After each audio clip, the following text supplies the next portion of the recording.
छपरिया हाथ में ली और छपरिया हाथ में लेके बेटा रोहित से तारा ने जवाब तो लाला रोहित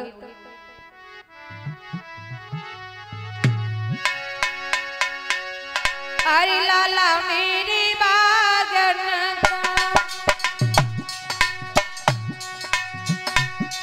तुम जइयो रे बेटा मेरी बागन को तुम जइयो रे लइयो तोड़ के ओ फूल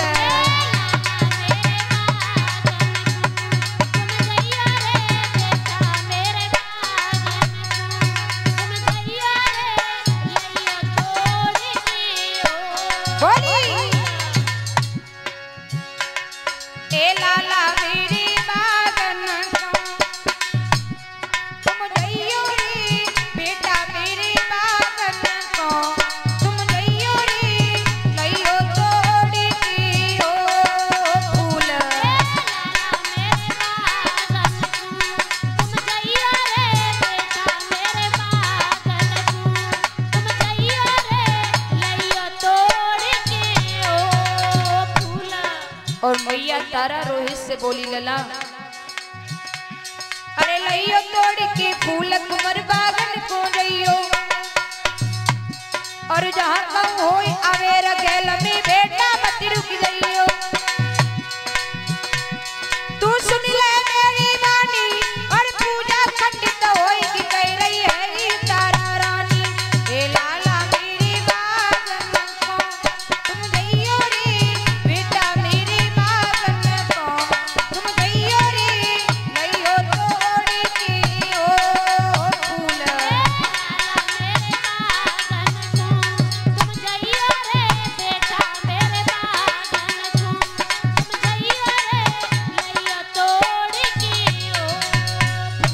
जैसे ही रोहितास ने माँ की ये बात सुनी तो क्या किया भैया अरे लई तो छबरिया है लला ने लई तो छबरिया है लला जब पहुंचो बाग में हो जाए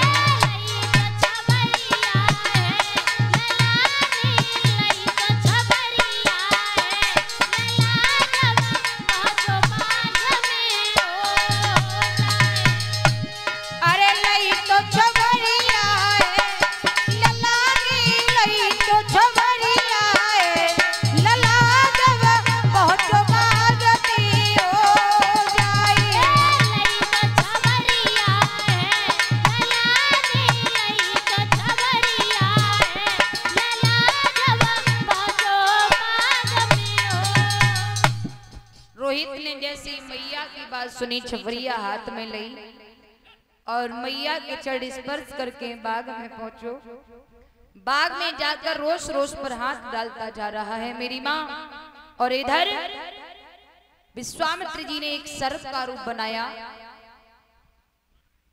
और एक पुष्प के नीचे फुसकार लगाकर उस पुष्प की दोगुनी सुंदरता बढ़ा दी और उसी के नीचे सूक्ष्म रूप लेकर छुपकर बैठ गए। रोहितास ने विचार किया आज मैं इस छपरिया को पुष्पों से भर के लेके जाऊंगा और छपरिया भरने के बाद एक पुष्प अलग से इतना सुंदर लेके जाऊंगा जिस पुष्प को देखकर मैया ब्राह्मणी खुश हो जाए और खुश होकर हमें खाने के लिए कोई अच्छी चीज दे दे। देख लो माताओं जिस बच्चे की एक उंगली घूमने पर हजारों नौकर फरंगी की तरह भागा करते थे फरंगी की तरह नाचा करते थे भाई बालक सोच रहा है कि एक पुष्प अलग से इतना सुंदर लेके जाऊंगा जिस पुष्प को देखकर मैया ब्राह्मणी खुश होकर हमें खाने के लिए कोई अच्छी चीज दे दे। रोज रोज पर हाथ डालकर लाला ने छपरिया भर ली और जैसे ही लाला की नजर उसी पुष्प के नीचे पड़ी है जिसमें विश्वामित्र जी सूक्ष्म रूप सर्प का लेकर बैठे हैं। लाला को नहीं मालूम था कि इसके नीचे मेरा काल बैठा है। पुष्प की सुंदरता देखी विचार किया आज मैं ये पुष्प लेके जाऊंगा तो मैया ब्राह्मणी हमें खाने के लिए अच्छी चीज जरूर दे देगी। ये सोच कर के लाला ने आगे हाथ बढ़ाया और हाथ जैसे ही आगे बढ़ाया तैसे ही विश्वामित्र जी ने लाला की अंगुली में डस खाया। हाय माँ बचाओ माँ, कहाँ हो माँ, कहता हुआ रोहित जमीन पर पछाड़ करके गिर गया। प्यारे रोहिताज जमीन पर पछाड़ खा के गिर गया। उन्हें विश्वामित्र जी ने क्या किया है, सर्प का रूप हटाया और साधु का रूप बनाया। और साधु का रूप बनाने के बाद काशी नगरी में आवाज लगाई है, काशी के लोगों,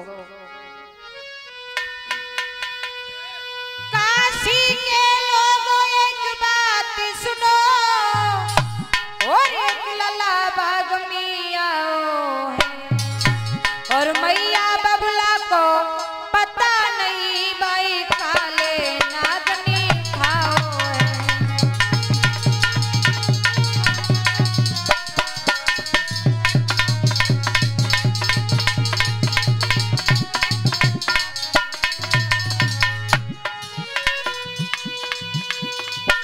काशी के लोग एक बात सुनो,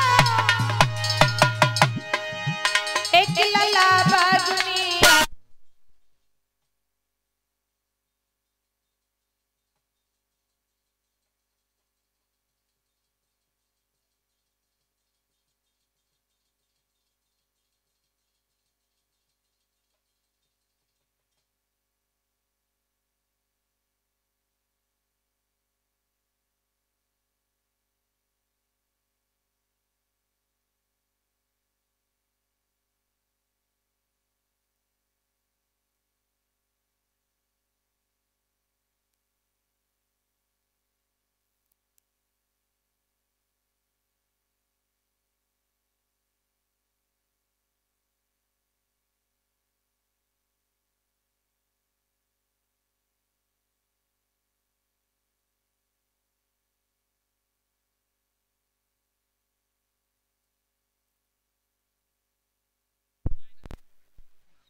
श्री राधे बोली गोविंद भगवान की।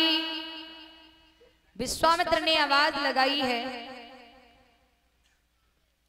कि काशी के लोगों, किसी माँ का बेटा बाग में फूल लेने गया, उसे किसी काले नाग ने डसा है, उस बच्चे की अंतिम सांसें चल रही हैं। जिस मैया का वो लाला हो वो दौड़ करके बच्चे को ले आए, वरना बच्चा मर जाएगा। ये आवाज मैया तारा के कानों में पड़ी। मैया तारा दौड़ के ब्राह्मणी के पास आई, हाथ जोड़ के बोली, मैया मेरो ही लाला बाग में फूल लेने गयो, मैया बाइकाऊ काले नाग ने डस ले है, मैया मैं चली जाऊं। ब्राह्मणी बोली, तूने झाड़ू लगा दिया। मैया रोती जा रही है, झाड़ू लगाती जा रही है। झाड़ू लगाने के बाद दौड़कर पहुंची, मैया अब मैं चली जाऊं। ब्राह्मणी बोली, तूने बर्तन साफ कर दिए। मेरी माँ, ऐसी कौन सी माँ होगी जिस माँ के बच्चे की अंतिम सांसें चल रही हो और वो माँ आंगन में झाड़ू लगा रही हो। मैया ने जैसे तैसे झाड़ू लगाया, बर्तन साफ किए, दौड़कर फिर आ गई। ब्राह्मणी से हाथ जोड़ के बोली, मैया मैं चली जाऊं। ब्राह्मणी बोली, तूने आटा लगा दिया। मैया रोती जा रही है, आटा लगाती जा रही है। दौड़कर फिर पहुंची, मैया मैं चली जाऊं। ब्राह्मणी बोली, सुन, मर गया हो ना, उसे वहीं फेंक कर तुरंत लौट कर आना, 20 बार सोना देकर तुझे खरीदा है, समझी नहीं समझी? ओ मैया जैसी आज्ञा सुनी कि जा।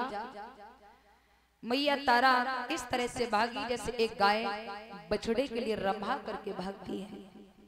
भैया गिरती उठती मैया बाग में आई। लाला रोहित को इधर उधर देखती जा रही है और आगे बढ़ी है तो क्या देखा है कि बेटा रोहित जमीन पर पड़ा है, मुंह से झाग बह रहा है। बेटा रोहित की अंतिम श्वास निकल चुकी है। मेरी माँ, जैसे ही बेटा रोहित को इस अवस्था में माँ ने देखा, हाय बेटा रोहित कहकर के मैया जमीन पर पछाड़ खा के गिर गई। पुनः उठकर के लाला को गोद में लिया और गोद में लेकर लाला के मुंह पर मुंह रखकर पपक पपक कर रोने लगी। एक बात कही, बेटा